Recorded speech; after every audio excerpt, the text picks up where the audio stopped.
बिस्मिल्लाहिर्रहमानिर्रहीम। ये मस्जिद अक्सा शरीफ की मेन एंट्रेंस है और उसी के बिल्कुल साथ ये सीढ़ियाँ नीचे जाती हैं जो मस्जिद अक्सा शरीफ का कदीमी हिस्सा है।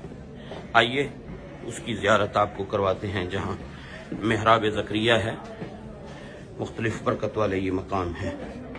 और ये नीचे ओरिजिनल असल जो मस्जिद थी पहले वो यहाँ पर मौजूद है।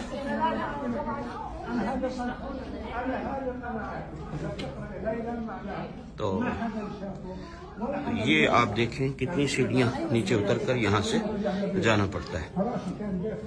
और जब इन सीढ़ियों से उतरते हैं तो ये मस्जिद शरीफ की कदीमी, ये आप दीवारें देखें, ये ऊपर देखें पत्थर का काम, और ये वो हिस्सा है जो कदीमी मस्जिद है। अब जो मस्जिद इसके ऊपर है वो न्यू उसकी तामीर है, लेकिन वो भी काफ़ी पुरानी है।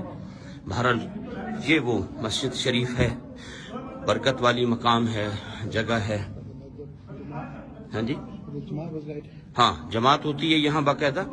और रमज़ानुल मुबारक के दिनों में एतकाफ़ यहाँ पर होता है। जो हजरात एतकाफ़ करना चाहते हैं वो इस हिस्से में होते हैं, नए वाले हिस्से में ऊपर बाकी नमाजी होते हैं, लेकिन अवामुन्नास जो एतकाफ़ फरमाती है यहाँ वो इस हिस्से में।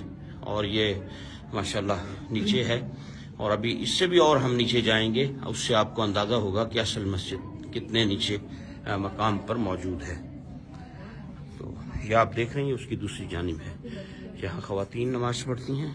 ये अभी सीढ़ियाँ हम और कितनी यहाँ नीचे उतरेंगे। तो ये काफ़ी डीप है, और इसमें आप ये पिलर देखें जो हज़रत सुलेमान अलैहिस्सलाम, कहा जाता है कि ये सुलेमान अलैहिस्सलाम ने जिन्नों से तामीर करवाई। इन पत्थरों को, इन पिलरों को भी इन्होंने महफूज किया है साथ नई एक्सटेंशन करके। और यहीं नीचे पुराने हिस्से में ये आप देखें पुराना जो तामीर है उसकी कुछ, ये आप इसे देखें तो आपको अंदाज़ा होगा। ये सामने मकतबा है, लाइब्रेरी है यहाँ इस हिस्से में, और उसके साथ ये बड़े बड़े पत्थर जिनके बारे में कहा जाता है कि ये जिन्नात की तामीर थी। आप अंदाज़ा कर सकते हैं, अभी इतने बड़े बड़े पत्थर हैं, 3-4 पत्थरों पर ये, और फिर उसके साथ ये पिलर है। और ये अंदर यहाँ लाइब्रेरी है, और इसके साथ फिर ये जो मकाम है, ये जो आपको मेहराब नज़र आ रही है, अब ये देखें ये पिलर जिनके बारे में कहा जाता है कि ये सुलेमान अलैहिस्सलाम के टाइम की पत्थर हैं। यकीनन ये बहुत बड़े बड़े पत्थर हैं। ये मेहराब है। 2 रिवायात हैं इस मेहराब के बारे में। एक तो ये कि ये सैयदना ज़करिया अलैहिस्सलाम का मेहराब है जहाँ आप इबादत फरमाते थे, और एक रिवायत ये भी है जहाँ के लोग कहते हैं कि यहाँ मेराज की रात नबी पाक अलैहिस्सलाम ने नबियों की इमामत फरमाई। तो इस जगह के बारे में 2 रिवायात हैं। लोग यहाँ आते हैं, नवाफिल पढ़ते हैं। ये आप पत्थर देखें कितने बड़े बड़े हैं। इसके साथ फिर ये एक कमरा है, और ये ओरिजिनल असल मस्जिद अक्सा शरीफ का हिस्सा है। और ये कितने बड़े बड़े पत्थर यहाँ पर लगाए गए। और इसी में ये एक कुआं है। पहले जब मस्जिद शरीफ के अंदर, शायद आपको कुछ नज़र आ सके, ये देखें, ये वो कुआं बनाया गया था जो जैतून का तेल जमा करने के लिए था।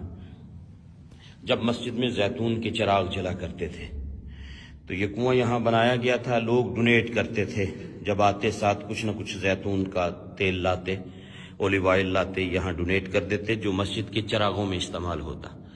तो ये मस्जिद शरीफ का पुराना हिस्सा है। अल्लाह रब्बुल इज़्ज़त अपने महबूब करीम अलैहिस्सलाम का सदका हम इस मकाम पर हाजिर हैं।